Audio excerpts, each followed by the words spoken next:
34 for 3 से batters की तरफ जरा आते हैं। 34 for 3 से 176 पुट अप करना सबसे पहले तो मुझे लगता है कि वो सबसे पहला इम्तिहान था जिसमें टीम इंडिया पास हुई। देखिए इंडिया कल विराट कोहली का जो था, आपको पता है 2 दिन पहले से शुरू हो गया था कि Virat Kohli is the one who is gonna make a difference. किसी को नहीं पता था कि वो शायद ये अनाउंस कर देंगे मेरा लास्ट।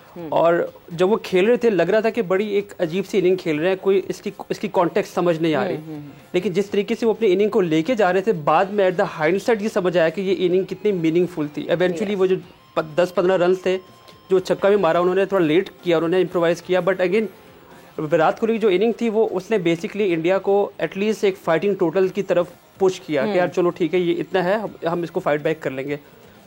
अब मैं थोड़ा पीछे जाऊंगा, जो आपने बात की, मुझे सबसे बड़ी खुशी ये है कि 2 बेस्ट टीम इस टूर्नामेंट, क्योंकि जब आप 20 टीम्स टूर्नामेंट की बात करते हैं तो किसी ना किसी टीम का एक तुक्का लग जाता है, किसी ना किसी टीम को एक एडवांटेज मिल जाता है।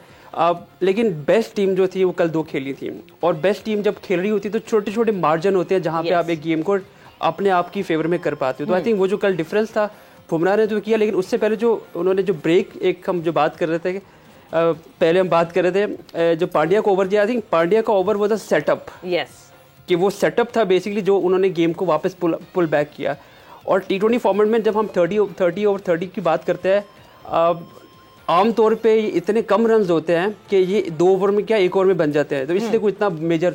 लेकिन इंडिया ने ये प्रूव किया कि it's not just about batting, it's about bowling as well, और आप कितनी एक्यूरेट बॉलिंग करते हैं। And not just bowling, it's the street smartness. हम जो सेटअप की बात कर रहे हैं, दैट पंत का जो मोमेंटम ब्रेक करना, पंत का वो जो जमीन पे पड़ जाना, वो पट्टियां लगवाना, वो टाइम, एंड उसके फौरन बाद वापस आती वो विकेट हासिल करना, that is all part of the script. And this is not cheating, I believe this is the positive way of going forward. What do you से? तो वो एग्जैक्टली जब आप 8 या 9 ओवर में जब वो सेट हो गए हुए थे, जैसे सुहेल बात कर रहा था कि वो एकदम मोमेंटम अपनी फेवर में ले आए थे, 10 ओवर हो गए, 11 ओवर, तो हमें फील आ रहा था कि अभी बुमराह को लाएंगे, अभी बुमराह को लाएंगे। लेकिन उन्होंने सेटअप किया, गेम को जितना डीप लेके जाते हैं साउथ अफ्रीका ने हारना था, और एग्जैक्टली उन्होंने ये कोशिश की, ये कोशिश करें कि गेम को डीप लेके जाए और हमारे पास मौका मिले और हम इनको वापस पकड़े। जो पाकिस्तान की आपने मिसाल दी कि पाकिस्तान भी सिचुएशन में था और साउथ अफ्रीका भी सिचुएशन में था, डिफरेंस सिर्फ ये था कि south Africa had that very strong momentum in favour of Pakistan का हिट एंड मिस था। हमें नहीं पता था कि पाकिस्तान किसी डायरेक्शन में जा रहे हैं, साउथ अफ्रीका प्रॉपर डायरेक्शन में जा रहा था। फाइनल गेम है, आपके पास अगला गेम ये मेक एंड ब्रेक है, खत्म है, उसके बाद अपने घर जाएंगे आप। तो आई थिंक वो मोमेंटम लेके जा रहे थे, और वो जो डिफरेंस पाकिस्तान लोग कंपेयर कर रहे हैं, आई थिंक वो कंपैरिजन कुछ बनता नहीं है, कुछ सेंस बनती नहीं है। ओवरऑल खुशी इस चीज़ की कि 1 साइडेड गेम नहीं हुआ, बिकॉज बहुत ज़्यादा क्रिटिसिज्म मिला कि इंडिया को बहुत सी फेवर्स दी गई, ये किया गया, वो किया गया, बट एक बहुत ही कांटेदार मुकाबला हुआ। और इंडिया ने अगर गेम जीता है तो अपने बलबूते पे जीता है, उन्होंने ग्राउंड में जीता है, जिस तरीके से बुमराह ने किया, जिस तरीके से पांड्या ने किया, सूर्या का कैच वो भी कंट्रोवर्सी क्रिएट हुई है, बनाया हुआ है वैसे वो भी हम जरा गौर से देखेंगे, हम भी जरा फोकस करके यहाँ पे देखने की कोशिश करेंगे। बट इवेंचुअली टीम इंडिया जो है वो चैंपियन बन चुकी है। अब जिसने जो कंट्रोवर्सी ढूंढनी वो ढूंढे, बट ब्रेक पर जा रहे हैं, और ब्रेक से जब हम वापस आएंगे तो जो बात ये कंपैरिजन की हो रही है कि इंडिया जो पाकिस्तान उस कंडीशन में था, साउथ अफ्रीका उस कंडीशन में था, उसका डिफरेंस उमर ने जरूर बताया। हम उस पर जरा डिटेल में और बात करेंगे after the short break. And welcome back to जोर का जोर T20 वर्ल्ड कप 2024 स्पेशल। बात हमारी हो रही है फाइनल के हवाले से, India versus South Africa, India जिसमें बनी champion of T20 world cup 2024। ब्रेक पे जाने से पहले हमारी डिस्कशन हो रही थी कि एक जिस तरह साउथ अफ्रीका ने ये पूरा एंड जिस तरह हुआ इस फाइनल का, पाकिस्तान की याद आ गई अचानक से, बिकॉज इंडिया के अगेंस्ट जब पाकिस्तान खेल रहा था तो एग्जैक्टली इसी तरह का सिनेरियो हो रहा था। बट उमर का ये कहना है कि south Africa was in a momentum, और पाकिस्तान जो है वो वैसी शेकी था, वो उस मोमेंटम में नहीं था। बट कहीं ऐसा हुआ कि उस टाइम पे आपको पाकिस्तान टीम की याद आई हो? सोशल मीडिया पे हर जगह यही लिखा हुआ है कि इस सिचुएशन में 2 ही टीमें हार सकती थी, एक कल हार गई और एक पहले हारी थी। बट ये फाइनल में खेल रही थी और फाइनल में खेल के हारी है। नहीं, आई थिंक दोनों की सिचुएशन डिफरेंट थी। हम 120 चेज कर रहे थे, हमें शुरू से 6 रन चाहिए थे पर ओवर। इनको आप देखें तो दे वर चेजिंग 178 177, तो 9 रन पर ओवर। फिर बीच में जो सारा एपिसोड हुआ, then they with because of Klaasen की जो इनिंग थी उसकी वजह से मैच में वापस के आए, बल्कि एक किस्म का मैच इन्होंने छीन लिया था। बस वो फिनिशिंग लाइन ही थी जो ये और वो अपनी नर्व्स की वजह से क्रॉस नहीं कर सके तो वो कंपैरिजन नहीं बनता। हाँ, आप ये कह सकते हैं कि हम जो मैच वहाँ पे हारे यूएसए वाला वो सिमिलैरिटी आप निकाल सकते हैं कि उसमें भी आप विनिंग पोजीशन में थे। 3 बॉलों पे 12 आपका बेस्ट बॉलर बॉलिंग कर रहा हो और दूसरी टीम का बेस्ट बैट्समैन बैटिंग नहीं कर रहा था। ठीक है, तो वो एक सिमिलैरिटी बनती है सिचुएशन की। यहाँ पे 5 ओवरों में 30 था, वहाँ पे 3 बॉलों पे 2 छक्के थे। ठीक है, तो वो एक सिमिलैरिटी बनती है।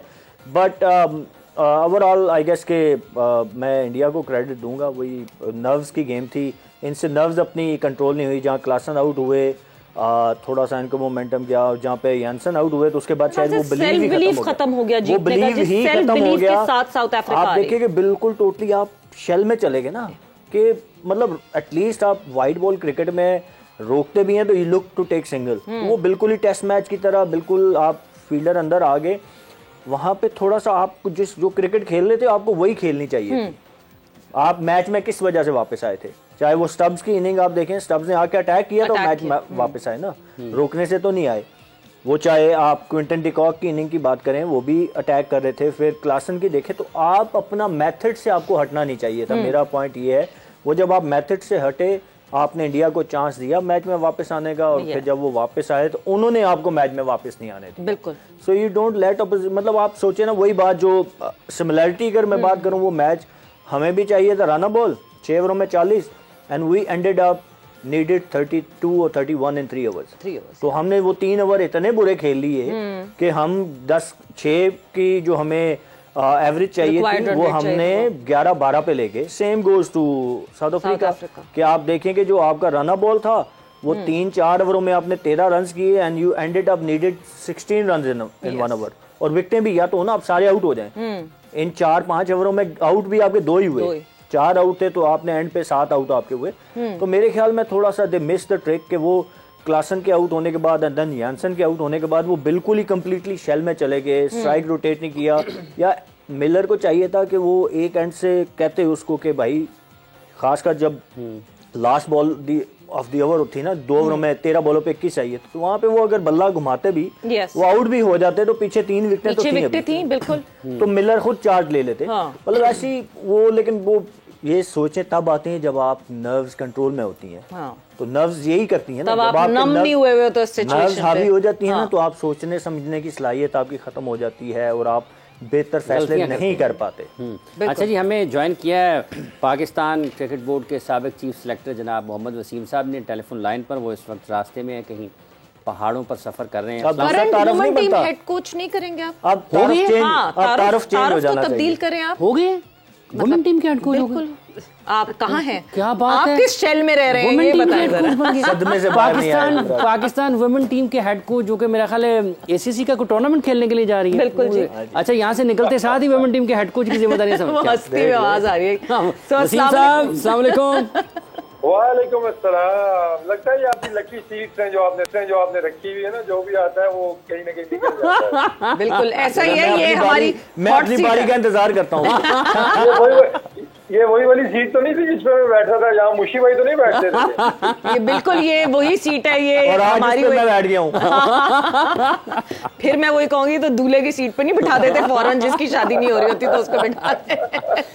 वसीम साहब, एक तो सुनने में आ रहा है कि आप कैंप की निगरानी कर रहे हैं, उस पर भी जरा बताइएगा। लेकिन उससे पहले ये जो मैच हुआ है फाइनल इंडिया बमुकाबला जनूबी अफ्रीका, पाकिस्तान ही कहे जा रहे हैं, हाफिज तो निकला नहीं अभी तक उस सदमे से।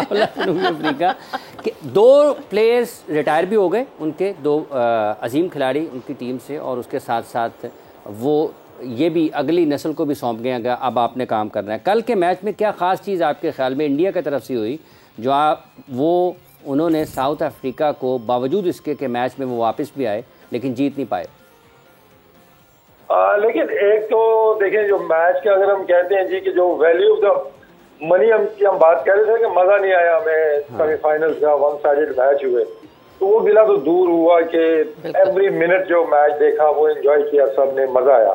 जुड़े रहे हम स्क्रीन के साथ, स्टेडियम में जो लोग थे उनको मजा आया। तो क्रेडिट जाता है दोनों टीमों का, उन्होंने साबित किया कि ये 2 बेहतरीन टीमें थी और यही डिजर्व करती थी वर्ल्ड कप के अंदर, फाइनल के अंदर। तो वो चीज तो उन्होंने प्रूव की है। और अगर आप देखते हैं तो वो मतलब मतलब फेजेस ऐसे आए हैं ना, मैं तो इसको बोलूंगा कि ये मैच था मतलब रिकवरीज का। इंडिया को ऊपर क्लैप्स होता है, फिर वो रिकवर करके एक अच्छा टोटल बोर्ड पे लगाते हैं। फिर साउथ अफ्रीका को देखा, उनका क्लैप्स होता है और उसके बाद वो जो कमाल की रिकवरी करते हैं और 2-3 ओवर में ऐसा मैच समेट लेते हैं अपनी तरफ कि यहाँ से तो कोई लग रहा था कि कुछ चांस है ही नहीं इंडिया का यहाँ पे। लेकिन वहां से इंडिया ने फिर एक ऐसा कम बैक किया, वो एक ओवर जो बुमराह का था, उसके बाद अर्शदीप का था, तो वो मतलब गेम एकदम से ही वो चेंज हो गया है वहां पे आके जाके। तो आई थिंक इंडिया ने तो अपना वो बैरियर क्रॉस कर लिया है। अब साउथ अफ्रीका ने बैरियर अपना सेमीफाइनल वाला तो क्रॉस कर लिया है। 2 एंगल है देखने के, या उन्होंने वो बैरियर क्रॉस कर लिया या अपने आप को उन्होंने 5 ओवरों में 30 रन जहां पे वो नहीं कर सके और उनके बेस्ट बैटर्स दोनों क्रीज पे थे, तो आप कह सकते हैं कि वो महा चोकर्स की कैटेगरी में आ गए हैं। अच्छा, इससे अच्छा, आपके लिए बुमराह का ओवर ज्यादा अहम या आपके लिए अर्शदीप का ओवर जिसने ज्यादा दबाव बढ़ाया जनूबी अफ्रीका पर? देखें, सबसे अहम था कैप्टन का रोल उस टाइम पे। मास्टर स्ट्रोक वहां पे हमें नजर आया। उससे पहले हमने देखा था कि जो मार्करम लेके आए थे महाराज को पावर प्ले के अंदर, जो 2 विकेट उनको मिल गई, और फिर ये जो सिचुएशन आती है, बड़ा मुश्किल होता है कैप्टन के लिए कि क्या बुमराह का मैं आखिरी ओवर रोक लूं कि 8-10 रन भी होंगे तो वो चांस मतलब है कि वो मैं जिता सकता है, या आप कहते हैं कि बुमराह को भी कराऊं, ये ना तो उससे पहले मैच ही खत्म हो जाए। तो वो अग्रेसिव अप्रोच के ऊपर गए कि बुमराह ने जो वो बॉल किया उसको जॉनसन को, I think that was for me was the ball of the tournament, एक सिचुएशन के हिसाब से भी और क्वालिटी भी इस बॉल की अगर आप देखते हैं जितना अंदर आया है, तो आई थिंक वो गेम चेंजिंग डिसीजन था और गेम चेंजिंग वो ओवर था। और उसके बाद फॉलो किया बाकी बॉलर्स ने, लेकिन क्रेडिट बुमराह को जाएगा कि वो ओवर उस तरह का वहां पे ना होता तो मुझे नहीं लगता कि यहाँ पे कोई चांस बनना था इंडिया का। बिल्कुल, एक मोमेंटम उमर सेट किया। हम बार बार बुमराह की ये बात कर रहे हैं, बट जहां एक मास्टर स्ट्रोक की बात कर रहे हैं, हमने पास्ट में भी देखा था अक्षर को प्रमोट करके ऊपर भेज देना जब लगातार विकेट्स गिर रही हूं, तो एक लेस वैल्यू विकेट को आप ऊपर भेज देते हैं। एंड देन पिछली दफा भी परफॉर्म किया था अक्षर ने जो बारी लगाई विराट कोहली के साथ, वो कितना बड़ा मास्टर स्ट्रोक था by Rohit Sharma. I think वही जो अभी वसीम ने भी बड़ा मेजर पॉइंट रेज करा है कि रिकवरी इस टूर्नामेंट में, इस मैच में हमने देखा कि पैचेस में, इंटरवल्स में रिकवरी वाला जो फेज था उसने बेसिकली गेम में जान डाली है। टग ऑफ वॉर थी, इधर घसीटो तो उधर घसीटो, फ्लॉप हो रहा है, फ्लक्चुएशन जो है वो हो रही है। आई थिंक वो मेजर एक पार्टनरशिप थी। जो हम बात कर रहे थे कि विराट कोहली की जो इनिंग थी वो इन मोमेंट्स लग रही थी कि बड़ी मीनिंगलेस इनिंग है, लेकिन बेसिकली वो एक लॉन्चिंग पैड आप बना कर दे रहे थे आने वाले बैट्समैन के लिए।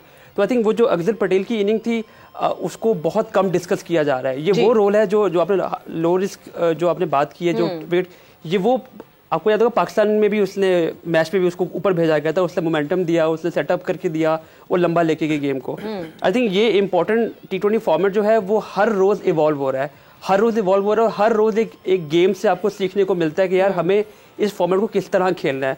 1 साल पहले आप इस फॉर्मेट को इस तरह नहीं खेलते थे, उसके बाद अब जो चीजें हुई, अक्षर पटेल को जो ऊपर भेजने वाली बात थी, अब ये काफी प्रीटी मच कंफर्म हो गई है कि ये रोल एक प्ले कर सकता है, नीचे से ऊपर लाकर खिला सकते हो और आप वो डिफरेंस क्रिएट कर सकता है। आई थिंक ये वही इनिंग थी जिसने बेसिकली एक लॉन्चिंग पैड इंडिया को दिया, ताकि वो जो पार टोटल तो नहीं कहेंगे लेकिन वो एटलीस्ट एक हद तक गए ताकि उनके पास एक फाइटिंग टोटल बोर्ड पे आ सके।